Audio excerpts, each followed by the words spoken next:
You ready? Yeah. Are we on? Good convincing. Good evening, everyone. Thank you for coming. A very, very happy post-Pesach.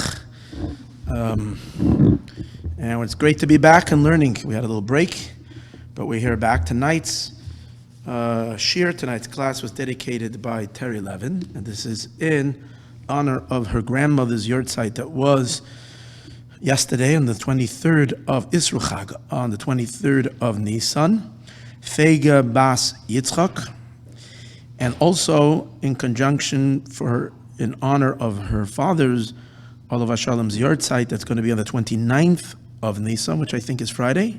Yeah. So his name is Reuven Ben Yisroel Halevi. So may their neshamas have a spectacular elevation to a really, really great high place, and may they channel lots and lots and lots of blessings to you, to look after you, to watch over you, to give you much, much, much bracha, and much mazel, and much simcha, and all the good things that you can think of, and beyond what you can think of. And it should all materialize in a very physical, tangible way. Thank you so much for that dedication. I also want to mention a very dear member of our shul. So sadly passed away last night, unexpected, in his sleep. Aaron Baim, if you know Susie Baim, and they usually come over here to the class, Susie and Mendel. So Susie's brother last night wasn't feeling well over Chalamoid. His leg was hurting him, and just this past night, he didn't wake up in the morning. So I would like the class to be dedicated Lezichro for him as well. The Levi is going to be tomorrow. His name was Aaron David Ben Avram Zalman. Aaron David Olav Shalom Ben Avram Zalman Sheyichya. May Hashem, may the family not know of any more sorrow, and there should be l'schus his neshama, and we should already merit the time when we won't have any more such news. We'll only have good news.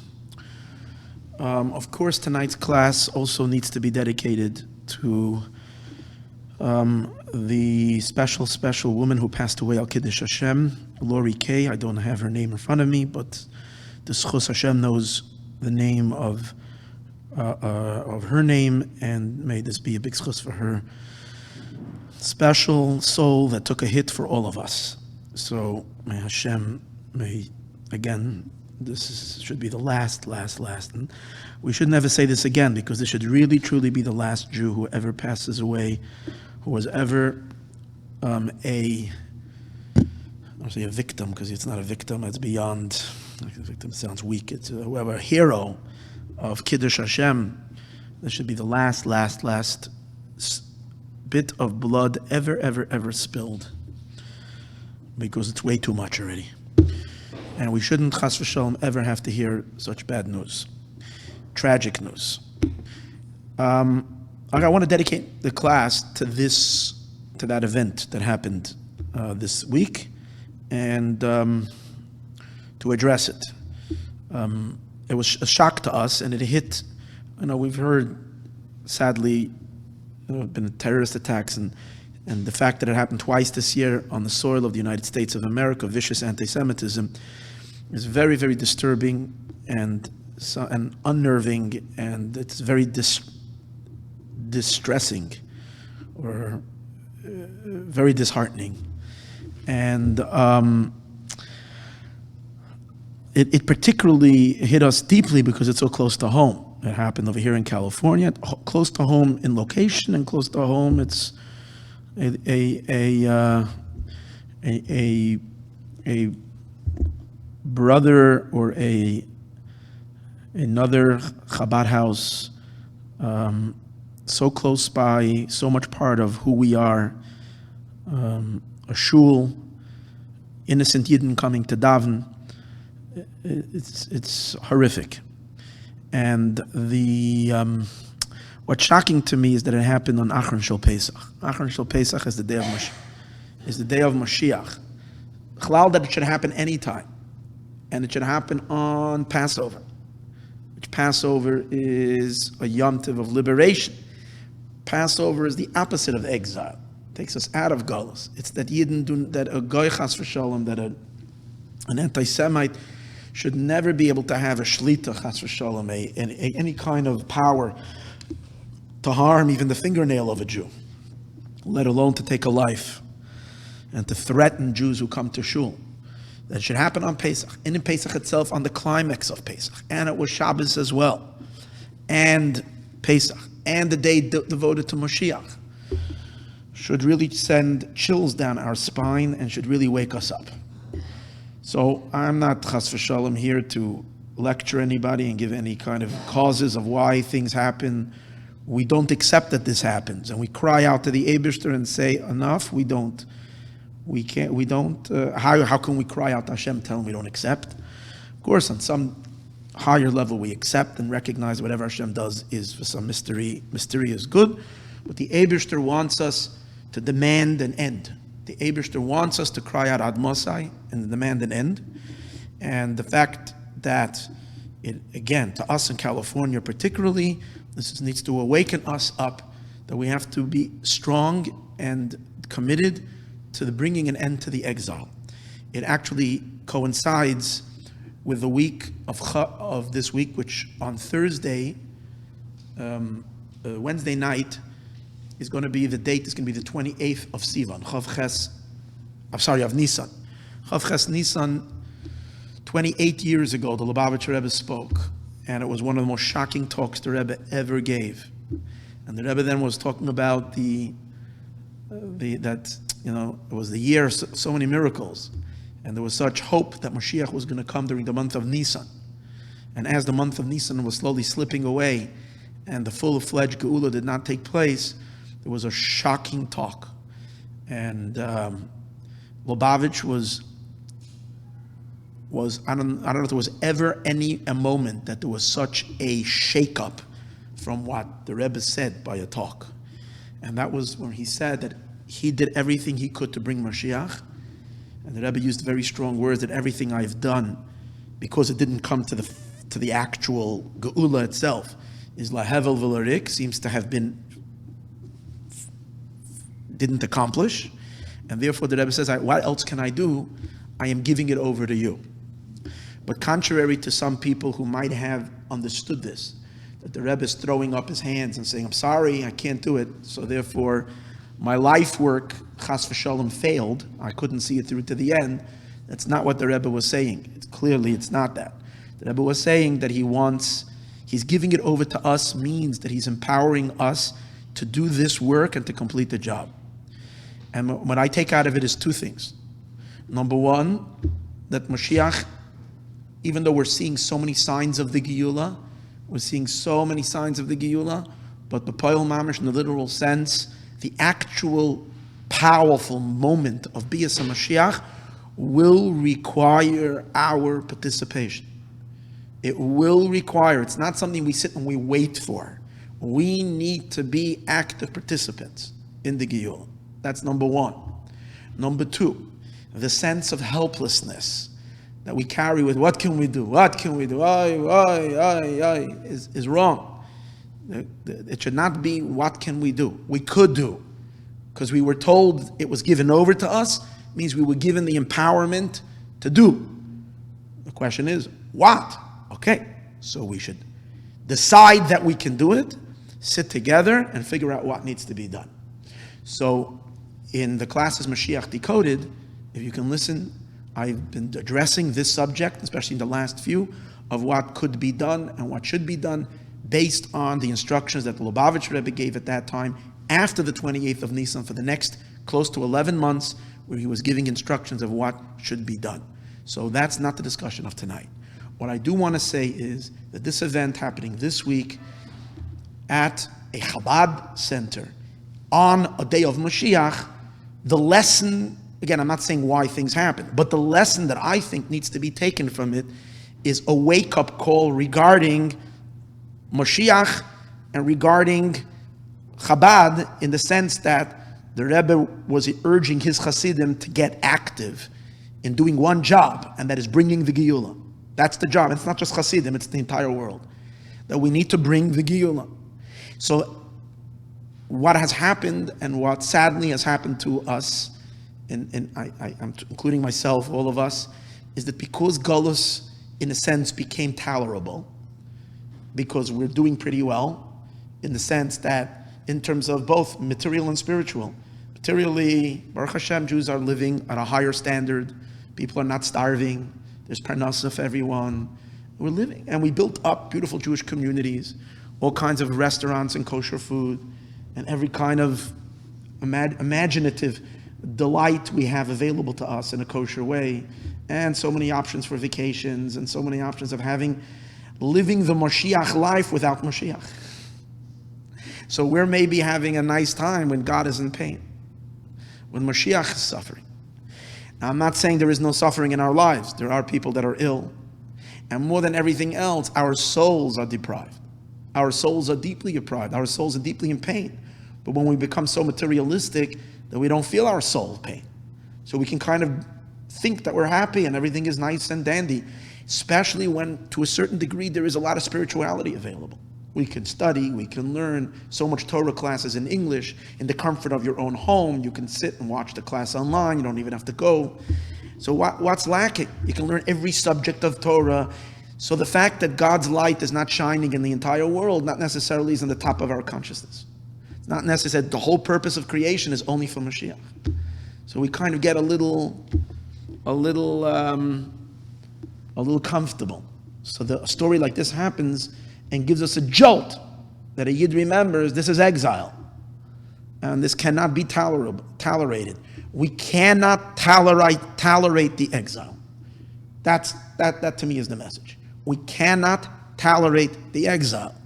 And we have to be frustrated to the point that we are determined, with absolute determinants that we need to change something. And again, it's up to us to make that change. To care about Mashiach, the main thing we need to do is to study about the Geula. Because when we study about it, automatically we care about it. And once we care about it, we will start living more in a Mashiach conscious state, which will mean we'll love each other a little deeper and a little stronger. That's the way it's going to be when Mashiach comes.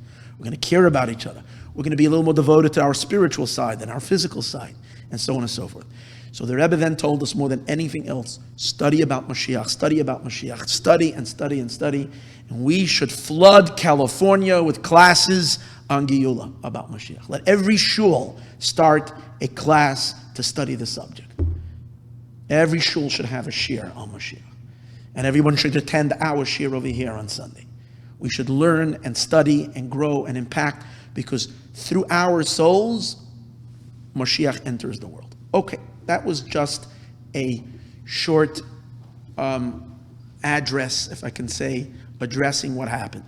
But now I want to go to phase 2, also regarding to reaction to what happened in San Diego. Obviously, we also have to take physical means to protect ourselves. Baruch Hashem, in our community, walk down the street. It's sad, but it's still Baruch Hashem. Sad is that we've come to a state that in the United States of America, we would need something like this. But on the other hand, it's nice to see that Baruch Hashem, we have the means of doing it, and people have stepped up to it. And that is that most shuls that we're walking by the street have a guard, a security guard outside. Maayon has also, thanks to an anonymous donor, gotten a guard outside in front of the shul on Shabbos to protect, an armed guard. Now, many people in the Jewish community have learned and have taken classes or taken whatever it's called, training courses on how to use a weapon.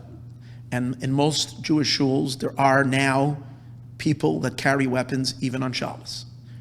You have to consult with a halachic rabbi that it needs to be done. People just to carry weapons and without training is more dangerous than anything else, but people that are well trained. Yidden have to be able to defend themselves, and we saw in the San Diego story the fact that there was someone there who knew how to handle a gun and was willing to step up to the plate at that moment is simply what could have saved, chas v'shalom, a far worse tragedy. It was it was together with a miracle that Hashem has done, that the gun jammed, and it was also the fact that there was someone there who can scare this guy and got him running and so on. It was all a miracle. So it is important that we do b'derech hateva, which means that we do have people that are ready to act when they need to act. B'hashgacha pratis, I was so taken by this. It's actually the story of this week's parish, not the story, but derived from this week's parish. This whole mitzvah that we desecrate Shabbos in order to save a life is derived from this week's Torah portion. So what I would like to do is discuss that, because on the one hand, a Jew cares about Shabbos more than anything else. Shabbos is so deeply carved into our being, into our heart, into our soul. Now we also care about a life of a person, a life of a Yid. And we care about the life of a Yid so much that we know that the life of a Jew will supersede the Shabbos, and we will desecrate Shabbos to save a Yid. But the chas v'shalom could be a tiny little bit of a sense of feeling like, I'm not feeling too good about this because I'm desecrating Shabbos. Because chas v'shalom I'm carrying a gun, so I'm desecrating Shabbos, or so on and so forth. So again, this class is nothing to do with halacha. For halacha, I want you have to consult a halachic authority. What are the guidelines about having a weapon, carrying it if there's no eruv or something like that? One needs to have a halachic consultation. What I want to talk about is the idea about the desecration of Shabbos to save a Jewish life, which they did in San Diego, and which is something that we should never, ever, ever have to do, but we should appreciate the depth and the incredible idea behind this. And again, it's the subject of this week's parsha. So we begin by opening up a chumash in Parshas Vayikra, Parshas Achrei most this week, and there is a pasuk over here. It says as follows.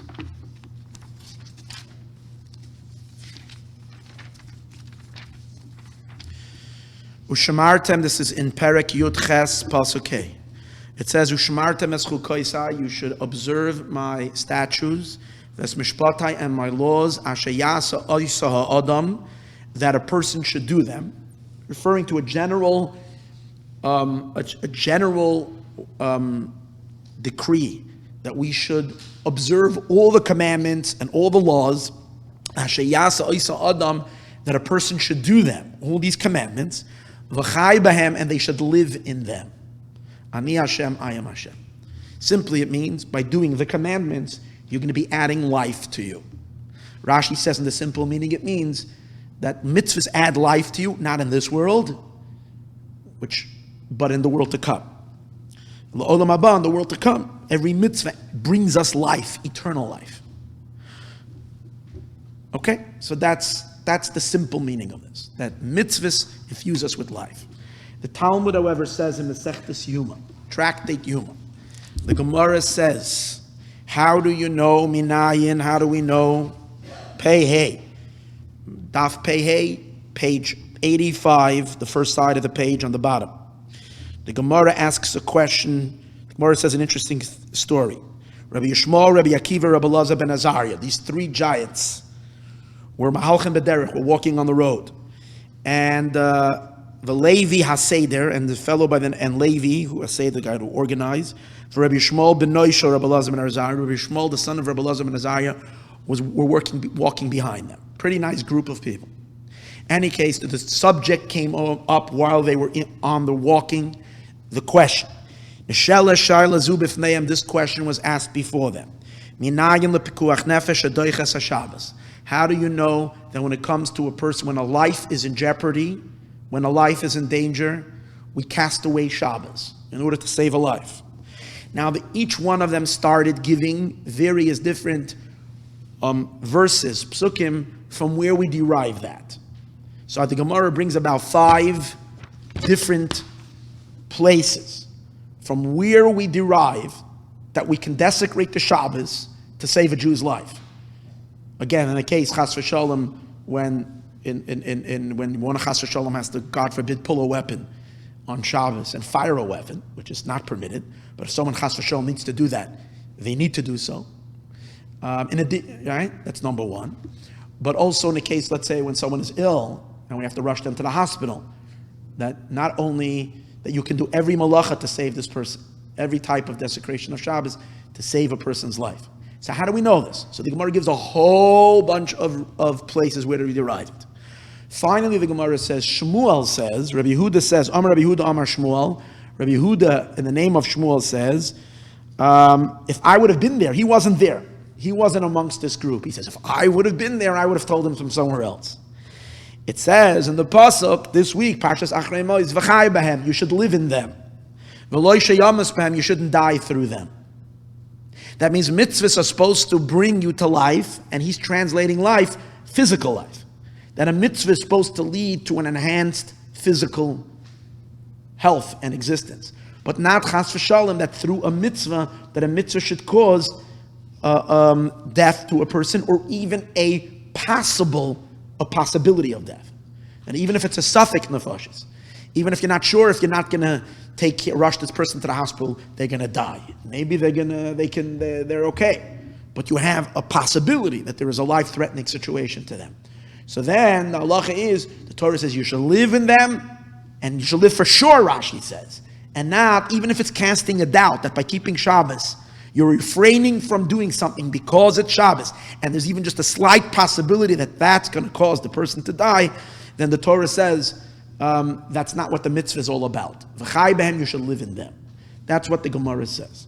The Gemara continues, and the Gemara says, guess what?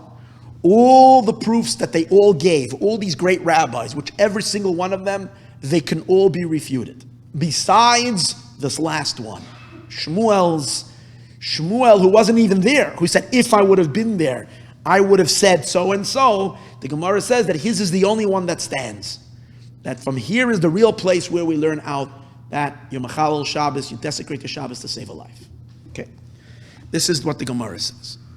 So now, the question is as follows. Why does the Gemara Bechlal have to tell us? And I want to make a little introduction. Next week in the parsha, a tiny introduction. Next week in the parsha it says, "V'ahavta l'reacha kamocha," you should love your fellow Jew. So Rabbi Akiva says, this is a great general principle in the Torah. Zeh klal gadol b'Torah. It's a great rule in the Torah. What's the great rule in the Torah? The great rule in the Torah is love your fellow Jew. So the Lubavitcher Rebbe explains, what does it mean it's a great rule in the Torah?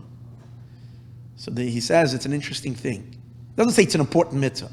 He says that you have to realize the entire Torah is about loving another Jew. That's the Torah. So in every subject of Torah, when you're learning it, if you realize that the underlying current in all of Torah is love for a Jew, then you learn differently, then you see things differently. This is the most incredible example of someone who learns Torah with the attitude of loving Jews, because the depth that we're going to find out today in regards to this idea of desecrating Shabbos for the sake of a Jew, of a Jewish life, you can learn it superficially. But if you really, really, really, really, really love Jews, then you're able to see such depth in this mitzvah that's incredible.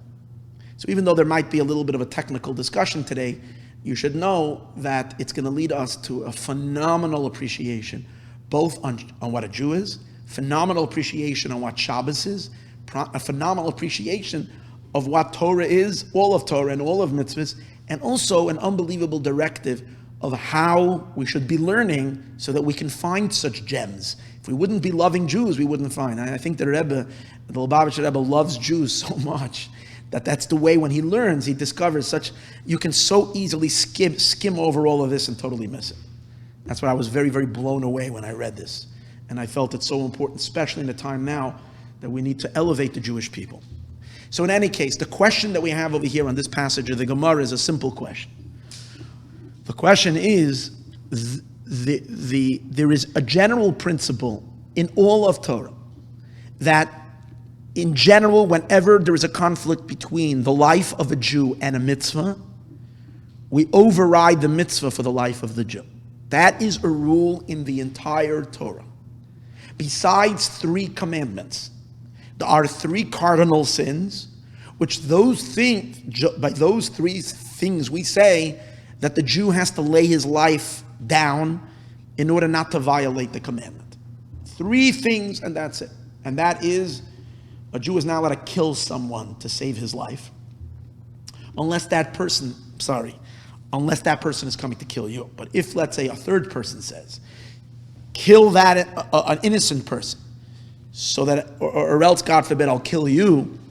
If a person says that to a person, murder someone. I want to hire you as a hitman. Kill so-and-so. If you're not, God forbid, I'm going to come take your life. So a Jew is not allowed to kill someone innocent to save his life. He's allowed to kill this guy, but he's not allowed to kill someone else to save his life. Also, a person is not allowed to commit adultery to save their life. And also, one is not allowed to bow down to an idol. Idolatry is also forbidden. These are the 3 things. And aside from that, we always say that violate the commandment and preserve your life. That's a rule. The Gemara says in Masechtas Yuma earlier, that very halacha, right over here in Perek Beis, in Daf Pei Beis, the Gemara says, Ein lach davar she'oimed b'fnei pekuach nefesh. There is nothing that stands before the safety, the safety of a person, of a life. Chutz, 3 things. Avodah zara, gili arayah, shvichas dam. And by each of these, we have special lessons from where we derive that there is a mitzvah called Kiddush Hashem, sanctification of God's name. As we know that there was martyrdom when you had so many Jews who laid their lives on the line, not on the line, who literally gave their lives up, were burnt at the stake during the Inquisition. Jews that were murdered by the Crusaders and did not want to were now dragged into the church to be baptized. They rather died. So that's the principle. If that's a principle, then the question is, why do we have to have a special teaching regarding Shabbos? Why does the Gemara say, how do you know that Shabbos, you desecrate Shabbos to save a life? Why would Shabbos be any different than any of the other mitzvahs? As a matter of fact, in general, we know that always you're supposed to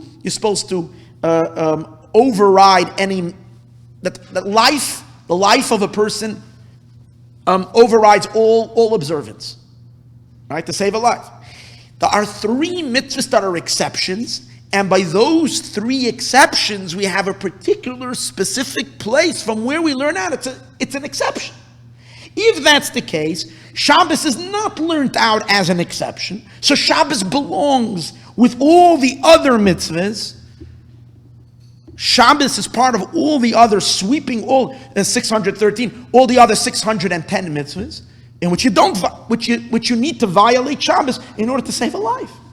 So why do we have Shabbos as a distinct question in the Gemara? And the Gemara gives us 6 answers. We said earlier, how do we know that you violate Shabbos? Why would Shabbos be any different? Yeah, that's the question. Why would you need a special teaching regarding for Shabbos? Why would we even think that Shabbos is any different? Now, this question, to make the question even a bit stronger, how do we know in general, in the rest of the Torah, how do we know that you're supposed to transgress any commandment to preserve a life? How do you know that you're allowed to steal if it's going to save a person's life? You have to. If it's saving a person's life, you're obligated. How do you know you're allowed to eat non-kosher to save a person's life? Borrowing someone's car is considered stealing if they don't get permission. What happens if someone needs to be rushed to the hospital? There's no car. The guy left his key in the ignition. You grab his car. You take the guy to the hospital, even though you're stealing. Preserve a life. How do you know that you can, if there's no other food but non-kosher food for a person that's starving, you're allowed to give them the non-kosher food? So how do we know by all the mitzvahs? So Rashi says in a few places, because it says, in our pasuk in Parshas Achrei Mois, V'chai b'hem, you should live in them. This pasuk, v'chai, the same passage that Shmuel says, from there we learn out that Shabbos, you're machalel Shabbos in order to save someone's life. The same passage. The Gemara Rashi uses it, and so in a bunch of other places, that they use the very same pasuk, v'chai b'hem, that you should live in them for all the other mitzvahs. If that's the case, so what's the question? So why in the world is the Gemara asking, where do we know that Shabbos, you're machal Shabbos? And the Gemara it gives you the same place from where you know everything else. So it's clear that Shabbos should be included in all the other mitzvahs. What does this tell us? What this tells us is in the pasuk v'chai b'hem, when it says over here, you should live in them. Which, by the way, this pasuk is not talking about Shabbos in particular. There's no word over here about Shabbos. This pasuk is talking about all commandments. Let me read the verse again. Ushmartem es chukaisa, you should observe my statutes, ves mishpatai, and my laws. Asher yasa oisem, you should do them all. Which ones? All the mitzvahs, all 610, besides the 3 that we mentioned earlier. All 610, v'chai b'hem, you should live in them. So you have to say, since the Gemara makes a whole to-do separately about Shabbos, so we have to say that what? That this pasuk has 2 layers, 2 separate ideas. Hear really well. In Yiddish you say herz mit kop. Listen with concentration, because this is the key to the whole class tonight. That there are 2 dimensions in this pasuk.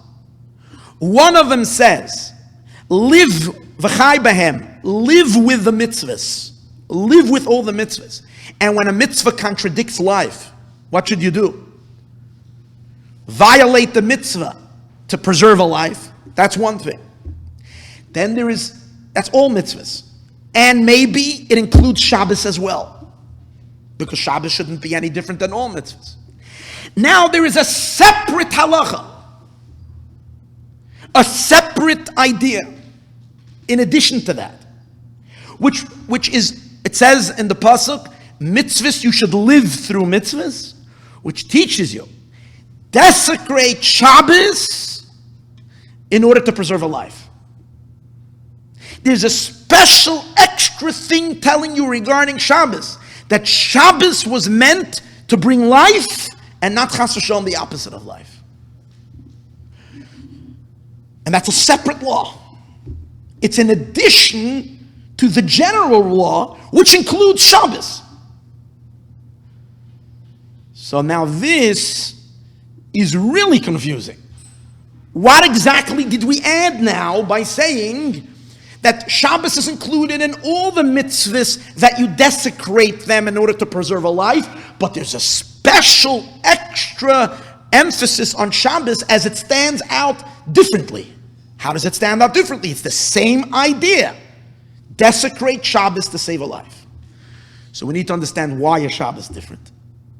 And in what sense is it different? What's the content? And not 2 things. Why is Shabbos different? That's one thing. Then the question is, in what context is it different? How is the mitzvah of preserving life on Shabbos different than the preserving life in all other mitzvahs? And thirdly, if there's a special mitzvah over here regarding Shabbos, how come Shabbos isn't mentioned in the pasuk? And the pasuk says it kind of blanket statement regarding all mitzvahs. So we have to say, here deep, that once we discover an extra dimension in this pasuk regarding to Shabbos, Shabbos reveals that that's also true. The second dimension also applies to all other mitzvahs, not just to Shabbos.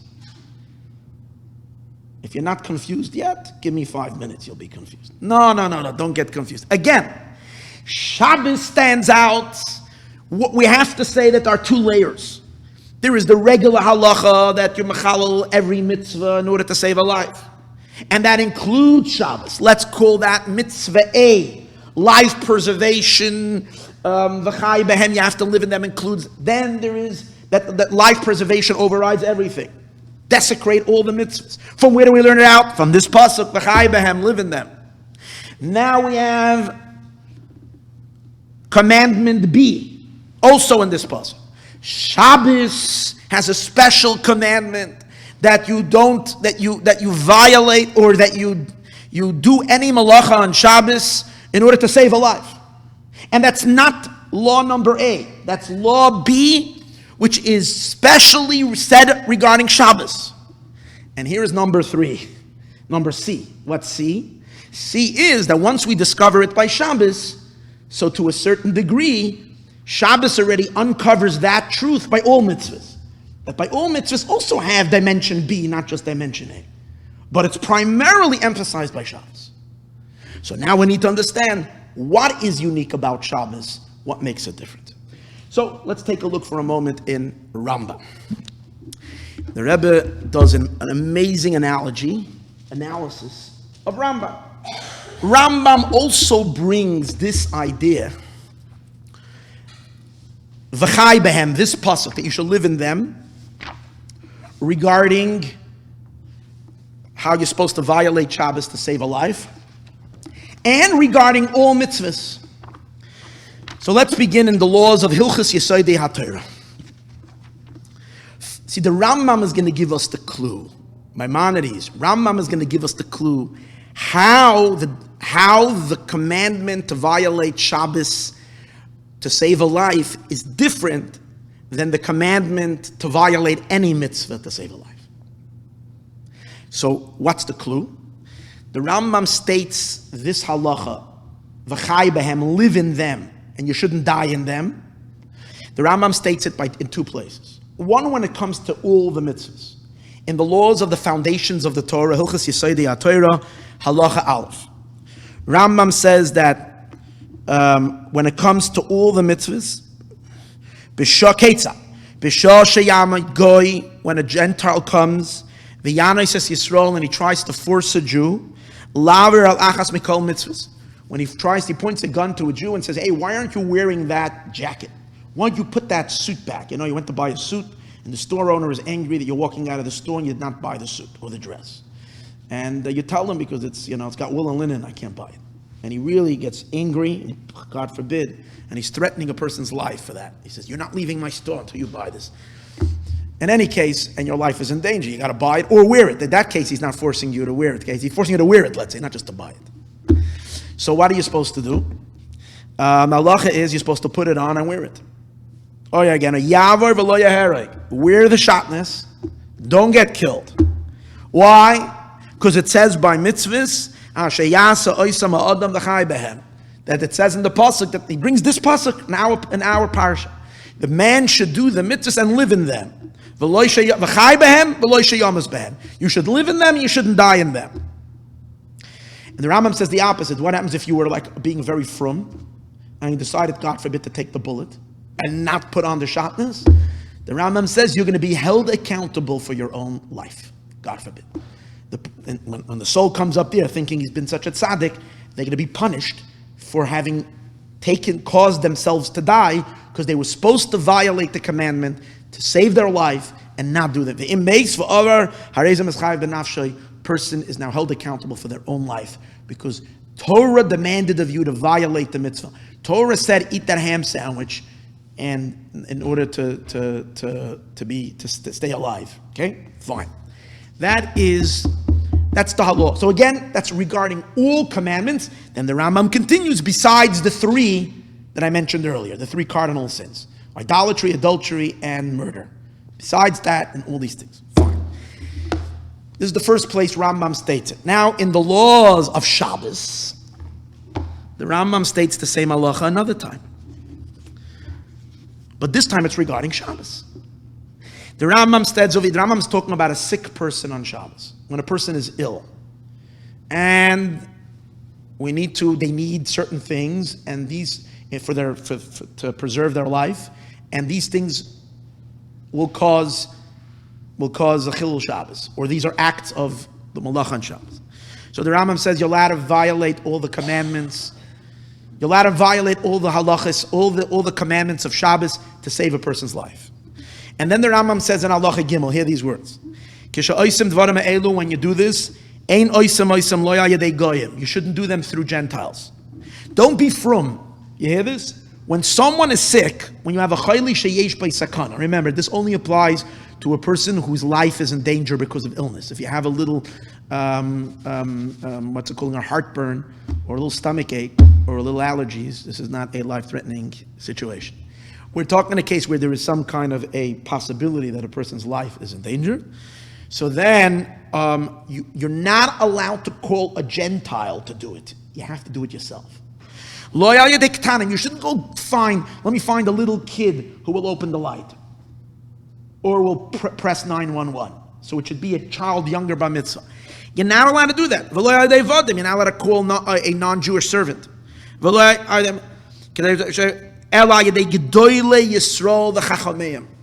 should do it? The rabbi should do it. The rabbi himself should do it. The great tzaddik, you don't have to go running and looking for half an hour for a rabbi. But if the rabbi is there, let him do it himself. No one else. And the Rambam says more. You're not allowed to delay b'chilul Shabbos l'chayla. It's forbidden to take time. You have to do it instantly. L'chayla sheyesh by sakana, to someone who has a danger. Shenemar, the Rambam brings our pasuk. That a person should do it and live in them. Shouldn't die through them. And then the Rambam concludes. This teaches you. The Rambam makes a very interesting conclusion. From here you derive that the laws of the Torah are not vengeance. They're not God's anger, God forbid. It's not Hashem, he wants to punish us by making us clean for Pesach. Right? It's not Hashem getting back at us. It's not a vengeance. All the laws of the Torah are merciful and kind and peace in the world. And therefore, when a person's life is in jeopardy, the Torah says, no, don't. The Elu Aminim. And then the Rambam says, these apostates, Sha'oimrim shezeh chilul Shabbos. Apostates who say that if we save a life and do things on Shabbos, we are desecrating Shabbos. V'asar aleim akosaving and now v'asar, and it's forbidden. On them, on these people, it says about them, v'gam ani nosati lahem, that I gave them chukim lo tovim. I gave them statutes that are not good. In other words, they're taking my mitzvahs and they're turning it into non-good mitzvahs. My mitzvahs are all about goodness, not, God forbid, the opposite. Umishpatim lo yichyu behem. If the pasuk says laws that you don't live through them, they look at the laws as murderous laws. No. The Eibishter's laws are life-giving laws. That's what the Rambam concludes. So here's my question. It's not my question, it's the Lubavitch Rebbe asked the question. First of all, why does the Rambam have to teach you this twice? The same question we had on the Gemara. If he said it already about all mitzvahs in Yesodei HaTorah, then it includes Shabbos as well. You don't have to have a special limud regarding Shabbos. So again, and what does the Rambam do? In both places he brings the same verse. V'chai behem, you should live in them, and not you should die in them. Why does it have to be repeated twice? Rambam is very careful with his words. He's not writing extra stuff. Number two, how come only by the second time, by Shabbos, is where Rambam concludes with this whole nice conclusion that this teaches you that all the laws of the Torah are chesed, are kind, and rachamim, and shalom in the world. They're all compassionate, and kindness, and peace. And God forbid if you say the opposite, that means you're taking God's laws and making them mean and vicious and cruel. So how come the Rambam didn't say this in the laws in the first time, when he's talking about the general mitzvahs? He only says it by Shabbos. From here you see clearly the concept that I mentioned earlier. That even though you're looking at the same pasuk, the same verse, the same pasuk you're looking at, V'chai behem, you should live in them and you shouldn't die from them, in which we learn out that you're supposed to violate any commandment. But the way we do it on Shabbos and the way we're commanded to do it on Shabbos is not the same like regarding all the mitzvahs. On Shabbos, it's a special halacha. How is Shabbos different and why is Shabbos different? And the answer is, the key to it is as follows. The key to it is as follows. By all other commandments, just give me 1 second.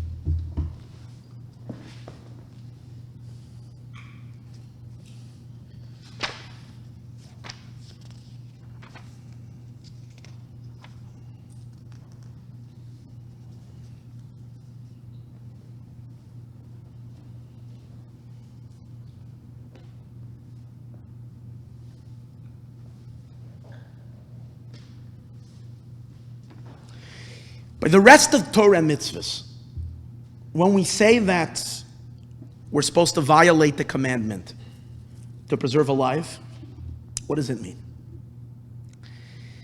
It means the commandment itself that the Eibishter gave is applicable all the time.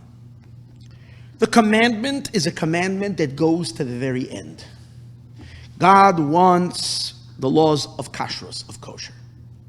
God insists on the laws of, as I said before, shatnez. Wool and linen disturbs Hashem very, very much. The laws of kashrus is very, very, very important, kosher and non-kosher, till the very end. How about when it's in conflict with life? The law itself still presides. You're still not allowed to eat kosher. You're still not allowed to eat non-kosher. You're still not allowed to wear wool and linen. You're still not allowed to eat on Yom Kippur, even if life is in danger. From the perspective of what? From the perspective of Yom Kippur.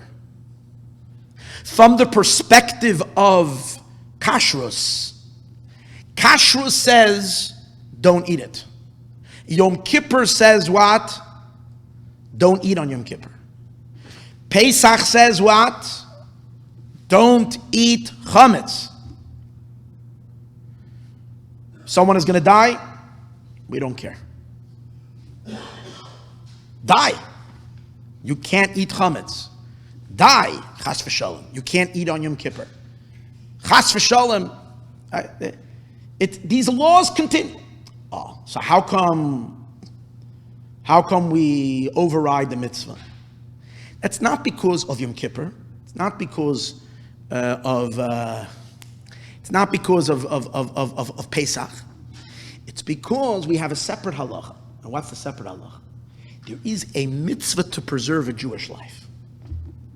And the mitzvah of preserving the Jewish life is the greatest mitzvah. It's such a big mitzvah. Saving a life, the Gemara says, is like saving the entire world. Preserving a life, there's nothing greater in the world than having a Jewish neshama in this world and clothed in a body. That's the greatest thing. So therefore, when these two when these two collide, what's colliding? Pesach is colliding with a Jew's life. And now you have a competition between Pesach and a Jew being alive. They're colliding. Pesach is screaming, I want it to be Pesach. The Jewish life is screaming, the mitzvah of pekuach nefesh, the mitzvah of preserving a life says, I want a Jew to be alive. God says, I want a Yid to be alive. Which one did Hashem say with greater force?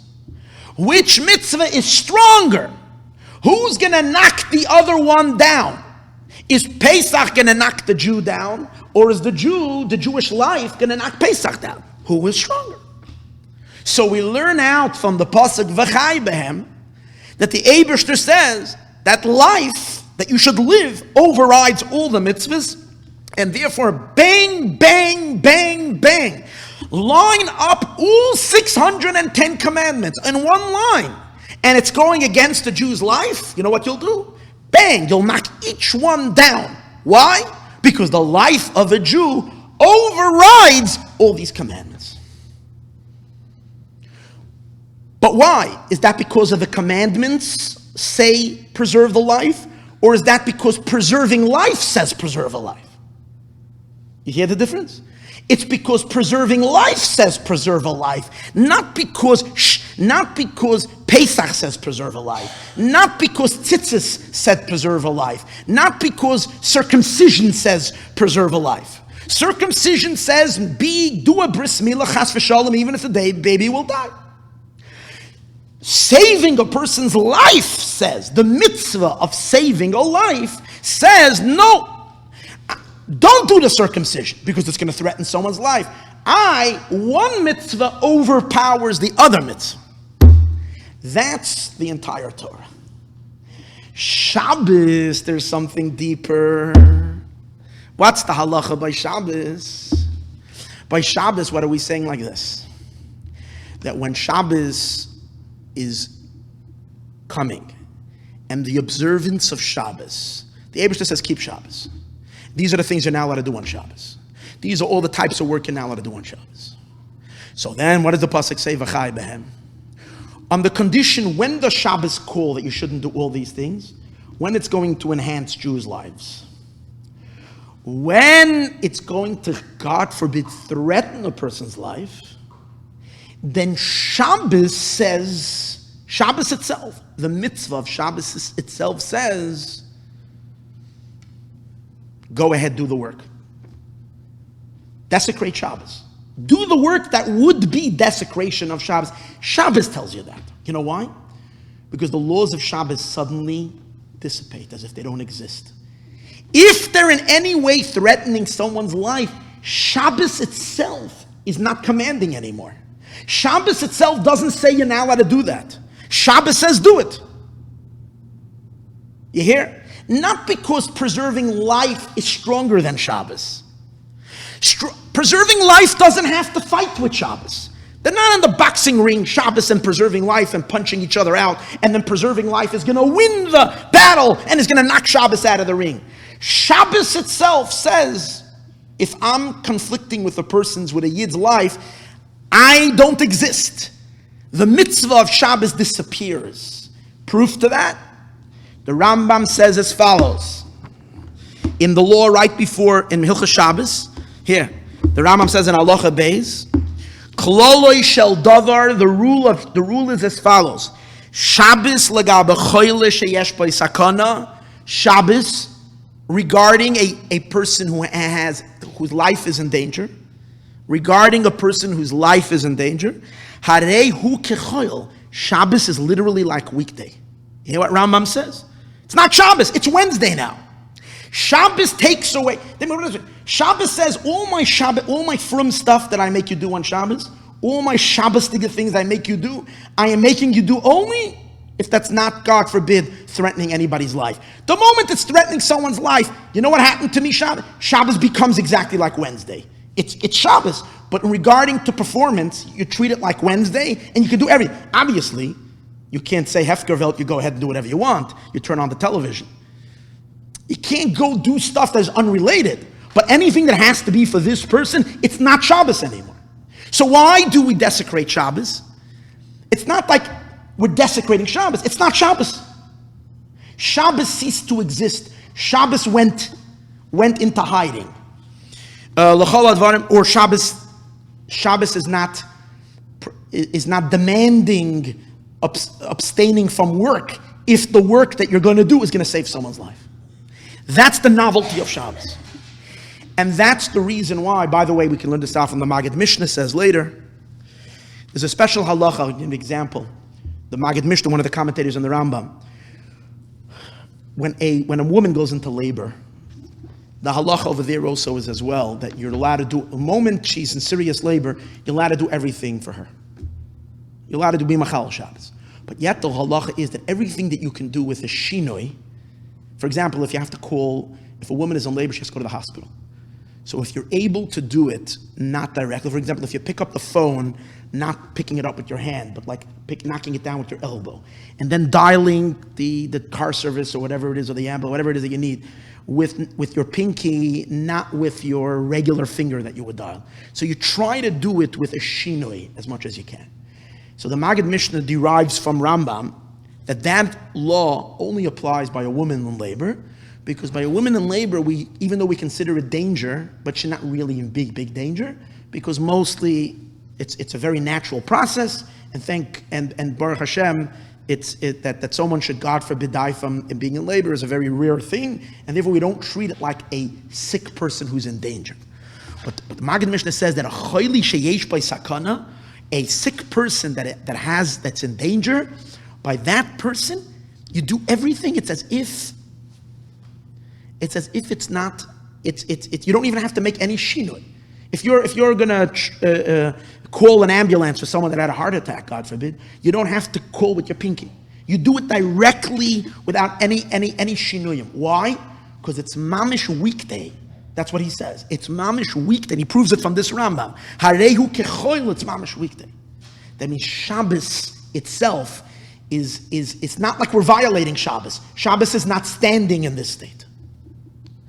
And that's the reason how the v'chai behem in Shabbos is different than the v'chai behem, the live in them in Shabbos, than in all the other mitzvahs.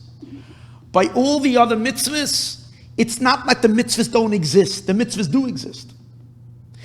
It's just that the life overrides them. That's why by those mitzvahs, Rambam doesn't say, remember we said that the Rambam doesn't say, from here you see that the mitzvahs are all kindness and compassion and goodness in the world, because you don't see that by other mitzvahs, that's the content of the mitzvah. Because the mitzvah itself, from the perspective of the individual mitzvah, the mitzvah itself is calling, no, I need to have it my way. Keep the mitzvah no matter what. So you don't see it by all the mitzvahs, how their kindness, they are, but you don't see it. But by Shabbos you can see how Shabbos is a mitzvah of kindness and compassion. It's something regarding Shabbos. Shabbos itself wants to enhance the Yid's life and not chas v'sholem threaten the Jew's life. The moment Shabbos is threatening the Jew's life, Shabbos stops being Shabbos as if dissipates. It becomes weekday. Why? Because the mitzvah is there. That's why the Rambam says it only by Shabbos. It's part of the mitzvah of Shabbos that you should save a Yid's life. That's the chiddush. That's the novelty. But now let's take it to a step deeper, richer, and just unbelievable. Okay, I know that you're, especially those not so accustomed to Talmudic back and forth, this might be a little bit intense. But it's all worth it for this last idea, which makes it just so and it's as follows.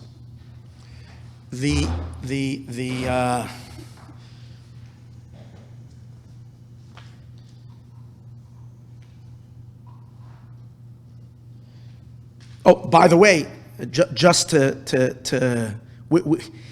you take a look in Rashi, you can see this clearly stated in two Rashis. Whenever Rashi talks about violating all the commandments, because it says in the pasuk "V'chai b'hem," you should live in them. Rashi and Gemara, not Rashi and Chumash. Whenever Rashi says you should violate the commandment because life is more, because v'chai b'hem, because it says in the Torah you should live in them, Rashi uses the term. Rashi says like this: Ta'amoy shel davar. The reason of the matter is Lefi shechaviva nafshan shel Yisroel, because the soul of the Jewish people is so precious. Lefnei hamakom, to God, the preciousness of the Jew is more precious than his commandment. It's like a parent who has very, very, very, very, very strict rules. They really don't want their carpet to get dirty. So if you come into their house, you have to take off your shoes. You're not going to make, and this, for this woman, it's everything. No one is allowed to step on her carpet. But if God forbid, her child is in danger, and the child is running in because someone is chasing him with a baseball bat, and the child comes running in and their foot is muddy and they make dirty the carpet, the mother is going to be happy that the child did not stop to take his shoes off outside, because her life of her child is more important, even though the carpet is very important to her, but more important than her carpet. Right? So Rashi says that's the idea. As much as it's important to the Eibush that we keep his mitzvahs, and he's really obsessed with it. He really wants us to keep his mitzvahs, but the life of a Yid is more important. Amar HaKadosh Baruch Hu, hear the words of Rashi. Tivatel ha-mitzvah v'yichya zeh. Nullify the mitzvah so this person should live. So you see clearly, what are you doing? You're nullifying the mitzvah, but it's worth it for what purpose? Why is it's worth it to nullify the mitzvah? Because a Jew is being saved. Rashi, however, when he's talking about Shabbos, v'chai behem, Rashi changes it. What does Rashi say? Asher yasa oisam ha-mitzvahs, the Eibishter commanded the person to do the mitzvahs, sheyichya behem, he should live in them, vadai, that the mitzvah itself was given. In what condition was the mitzvah given? Which mitzvah is Rashi talking about? Shabbos. Only when it will bring a person to life. But not in a case where it brings the person into a possibility of dying. What is Rashi saying? It's not you're violating Shabbos. In that case, Shabbos never instructed you not to do this work. It's permissible. It's totally permissible. Alma mechalel ala safek. From here you see that you can desecrate Shabbos. So you see clearly in Rashi as well, the same distinction that the Rebbe is learning out in the Rambam. That on all other mitzvahs, it's what? It's empowerment. V'chai b'hem, the mitzvah of living overrides the commandment. But by Shabbos, it's not that way. By Shabbos, it's the mitzvah of Shabbos itself doesn't apply when there's a threat to a person's life. But let's understand that one bit and one iota deeper. And this is everything. This is everything. We find that it's interesting when the Rambam says that you have to desecrate. You're not allowed to remember. Where does the Rambam say regarding Shabbos that we should desecrate Shabbos? Because it says in the pasuk, the Rambam doesn't say it by the general rule that when a person is ill, you're allowed to do everything to save them. The Rambam says it specifically that you're not allowed to delay.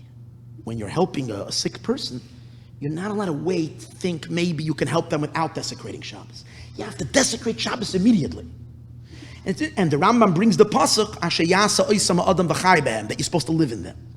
It's interesting. The Gemara doesn't say it regarding that. The Talmud says it regarding the general idea that you have to preserve a life and not be machal Shabbos. When the Gemara talks about not waiting when a person's life is in danger, the Gemara says something else. The Gemara says that a person that does it, that a person that tarries, that a person that doesn't do it quickly, this is what the Gemara says here. Let me quote to you. The Talmud says a little bit different. The Rambam says, Hazaris, it's not the Gemara says, Hazaris, if someone is quickly, if someone acts with alacrity, Hareza Meshubach, he's praised. V'hashoyel, but if someone is busy making the rabbi crazy, am I allowed to? Am I allowed to do this? Am I allowed to do that? Meanwhile, someone's life is in danger. Hareza shoyfech damim, this person is spilling blood. That's what the Gemara says. Very sharp words. You're literally a murderer, God forbid, if you're standing by the rabbi asking a million questions when someone's life is in danger. So how come the Rambam ignores that? And the Rambam instead, that's what the Gemara says regarding rushing. Rushing, don't ask questions. Someone's life is in danger, do act immediately. Rambam ignores that, and Rambam says a different thing. Asur, it is forbidden lihismameya to tarry or to take time, bechilul Shabbos l'choyle, to desecrate for a sick person. Why is Rambam changing? And the difference is as follows. You see, if we're just saying, if you're asking questions, you're God forbid, you're spilling blood, you're chas v'sholem, you're doing something terrible, when one is doing that, it's not emphasizing that Shabbos itself is saying, save the person. You know what it's saying? It's emphasizing that preserving a life is so important that if you're not rushing and if you're asking questions, then you're messing with the greatest mitzvah of all, and that's saving a life. Rambam wants to tell you very, very sharply that the reason you have to be Machalal Shabbos in order to save a Yid's life is not, as I mentioned earlier, is not because saving a life is so important, but because Shabbos itself says to you, if you want to keep Shabbos, if you want to honor me, save his life. And if you're not honoring, if you're not saving his life, you're desecrating me. I am being desecrated. I'm not being Shabbos if you are not doing work. See, more than what I said earlier. Earlier I was saying that Shabbos itself disappears. Shabbos says, don't keep me in the face of chas v'sholom causing a threat on someone's life. Now we're saying deeper than that, and this is the whole depth of today's class. What we're saying is that Shabbos says the very act of turning on the light, the very act of turning on the engine, the very kind of rushing to the hospital, the very act of whatever it is that you're doing, you're pulling a gun to protect a person because there's something happened in the shul, God forbid. That action itself, that action is Shmirah Shabbos, is guarding Shabbos. Lacking of doing that action, because you thinking you're keeping Shabbos, you're not keeping Shabbos, you're violating Shabbos. Not you're violating a person's life. You're violating Shabbos. Why? How is it that we're violating Shabbos? I understand you're violating a Jew's life, but how is it that you're violating Shabbos? And the answer is as follows. And this is it. In Parshas Ki Sisa, the Torah says, it's a pasuk in Parshas Ki Sisa, in Shemos. The pasuk says, Ushmartem ach eshapsoisai tishmoiru. You should observe my Shabbos. Ki oisi beini beinechem, because it's a sign between me and you. God says, what's Shabbos? Shabbos is a sign between me and the Jewish people. So Rashi says, why is Shabbos a sign between God and the Jewish people? In what sense? What is it a sign? So Rashi says, ois gedulahu. You don't want to know what Shabbos is? Shabbos is a sign of greatness. Beinenu. It's between me and you, God says. I'm making a sign of greatness. Greatness of who? It's to honor the Jewish people. The whole content of Shabbos is honoring the Jewish people. How are the Jewish people honored with the mitzvah of Shabbos? We're honored by the mitzvah of Shabbos, Rashi says. In what sense? Shebacharti b'chem, that I've chosen you, you are mine. By the way, this might also explain the subconsciousness of why the guy comes in on Shabbos to shoot, if he hates Jews. Because Shabbos itself is the sign. Shabbos is the sign that the Jewish people are special. In what sense is it that what? I gave you my rest day to be your rest day. In other words, the fact that me and you have the same schedule. You act on my schedule. Do you realize an interesting thing? The non-Jews, even though today's days in America we have a weekend off, but throughout history, everybody wanted to copy the Shabbos. But Hashem made it in a way that no one chose to make their holy day on Shabbos. The Christians took their holy day for Sunday, and the Muslims made it on Friday. No one picked Shabbos. Well, if the other religions are offshoots of Judaism, why couldn't they keep the Sabbath as Sabbath? They all went off to another day. And the reason for that is because it's forbidden to them. They can't have it. The reason they can't have it is because Shabbos is a sign of tremendous affection that the Jewish people are Hashem's chosen people, and the day that He rests, He gave us to rest. That means that the essence of the mitzvah of Shabbos is to honor the Jew and to show the Jew is special. Shabbos is here to lift up the honor of the Jewish people in the world, to display the greatness of Jews in the world.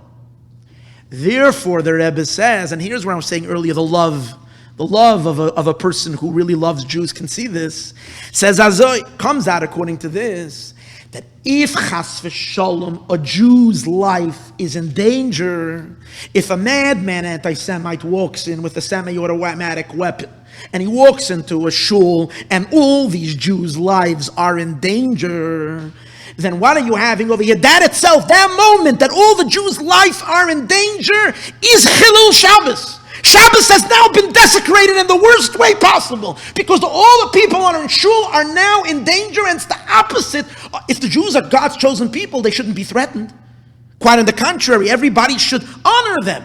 They're Hashem's people. There should never be a threat to Jews' lives. The moment this murderer walks into power, into the shul, Shabbos has been desecrated just by jeopardizing.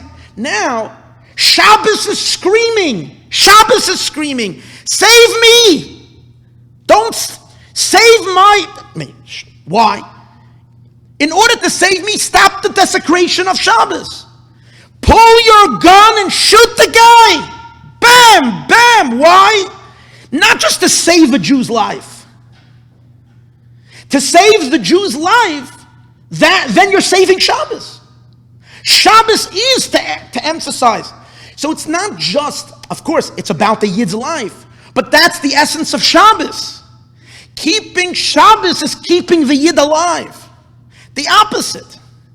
If, God forbid, you prevent yourself from doing something because it's Shabbos and you're hurting it, and because of that, you're chas v'sholom let a Jew be in danger, or worse than that, chas v'sholom a Jew is murdered or something like that, because you didn't do anything because it's Shabbos. Not only did you violate the sacredness and the holiness of a Jewish neshama in this world, you violated Shabbos. Shabbos is insulted. Shabbos is broken. Shabbos is in shatters. Because the whole inyan of Shabbos is to bring out that the Jewish people are a special people, they're God's people. If on the account of Shabbos, a Jew was broken, a Jew was shamed, a Jew was, then Shabbos says, now obviously it doesn't mean that Shabbos is saying that for the Jew I step aside, that if the Jew wants, an extra piece of kugel on Shabbos, that I have to step aside. No, we're talking about a life of a Jew, not stama comfort of a Yid. But when a life of a Jew, God forbid, is in danger, then Shabbos itself says, because of Shabbos save a Yid. The life of the Yid is Shmira Shabbos. Comes out an amazing thing. The act of Chilul Shabbos to save a Jew's life, which is the very act itself when you're violating the Shabbos by, as we said before, a Hatzalah guy. When a Hatzalah guy gets in, and runs on a Hatzalah call. Sometimes the Hatzalah guy might feel bad. After all, I have my walkie-talkie, and I'm doing opposite of Shabbos. It's the opposite. He's carrying of that walkie-talkie. He is going in the car. He's running. He kept Shabbos when that was like making Kiddush. Imagine. See it this way. When you're standing, you're making Kiddush. You're honoring Shabbos. Kiddush. You're saying a blessing. He is saying Kiddush the entire time he's driving. He's keeping Shabbos, not violating Shabbos. He's keeping Shabbos in the desecration of Shabbos. If Chas v'Sholem he's uncomfortable doing that and refrains even one bit because it's Shabbos, that he violated Shabbos. Because Shabbos is saying, you heard that I'm here only to reveal, and that's why, but here's the thing. This truth is really true by all mitzvahs. Remember we said, this is a truth that's not only true by Shabbos, it's really true by all mitzvahs. But by all mitzvahs, because all mitzvahs are here for the sake of the Jewish people. So every mitzvah at its essence, at its core, would not want you to keep the mitzvah to harm the Yid. Every mitzvah. But by other mitzvahs, the content of the mitzvah is not the honor of the Jew. The content of the mitzvah is honoring your mother. The content of the mitzvah of kashrus is that we should be holy, we shouldn't become contaminated, whatever the content is. The content of Shabbos itself is to honor the Jew. Since by Shabbos, this is the content of Shabbos, that's why by Shabbos it stands out. That's the idea. By Shabbos it stands out with an extra emphasis and with an extra strength that the observance of Shabbos itself says, violate me and save a Jewish life. May the honor of the Jewish people never ever be desecrated ever again. May we should never have to violate Shabbos, or let me put it this way, we should never have to keep Shabbos in a desecrating Shabbos way. We should always be able to keep Shabbos in a fulfillment of Shabbos way. If needed, we do it that way, but the world should be one in which there should never be a threat ever again in any way, shape, or form to a Jewish life. Not on Shabbos and not on the weekday. May we merit already the time of Yom Shekulei Shabbos, where it will be clearly seen how Shabbos and the Jewish people are totally one and totally bonded and totally connected. They're sisters, they're siblings, they're one, and may we already see the time of Hashem will wipe away every tear, and there will only be love, happiness, light, and goodness in this world forever and ever and ever. Chaim.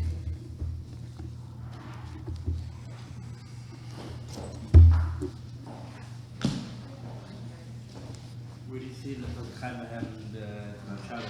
The Rebbe learns, no, the Pasuk says, oh no, you don't see Shabbos particularly, the Pasuk. Oh, the Rebbe says, Azay, no, it doesn't say anywhere in the Pasuk explicitly Shabbos. But because Shabbos toichen of this, so we're learning, the Rebbe learns the V'chai Behan over here, the Rebbe makes another diuk.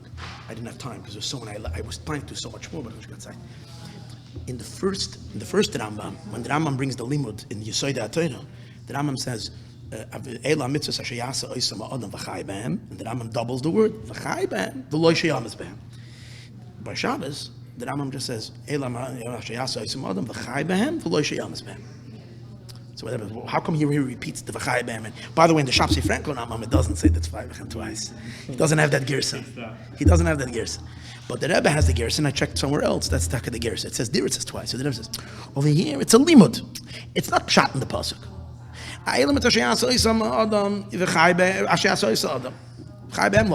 Whatever. That's the pshat. And the mitzvah, therefore, is Norvas then. We have a limud that pekuach never, because the chai behem is a limud that says it. But by Shabbos, the Rebbe knows, no. Aisha yasa adam, that the mitzvah is bitnai. The mitzvah itself is gezaga. Which mitzvah? Mitzvah Shabbos. Gezaga varim bitnai. V'chai behem.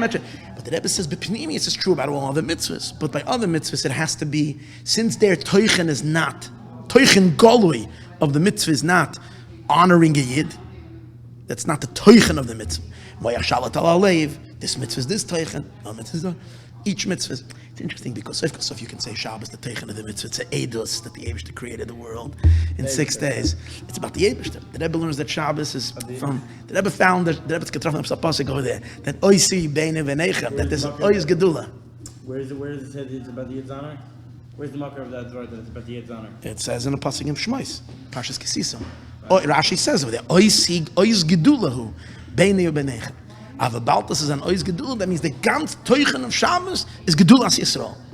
Is oi by Yid is in danger. Is Shabbos month.